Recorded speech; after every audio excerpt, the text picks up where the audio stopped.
So the city actually is a system, right? It's a system where we live, where we go to work, we go to school, we visit friends, and all of that uses energy, all of that uses space.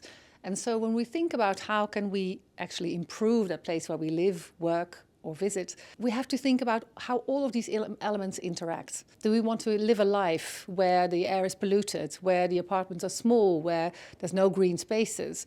Or do we want to live a life in apartments or buildings that are with lots of space outdoor, but then it does mean that we have to choose in our means of transportations. In essence, it means that we have a lot of choices in how we design our cities that have a lot of impact on how we live our life.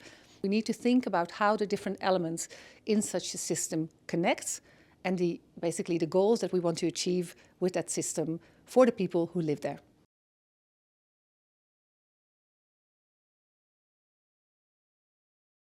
Well, if I think about, for example, in Kenya now, they have changed the building code, and that means that every building that is built, people look at how much carbon is actually in the materials of that building, because not many people know that the carbon of a building is not just how much is used in heating, but also actually how much cement is there and how much carbon is there in that cement. So people have to look at that, but also at basically the nature-based solutions around it. How do you keep this building cool?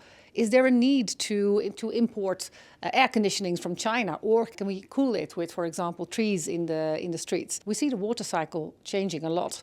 The more actually you design your cities to capture the rain at the times when there's too much, or you can also use it when it's dry.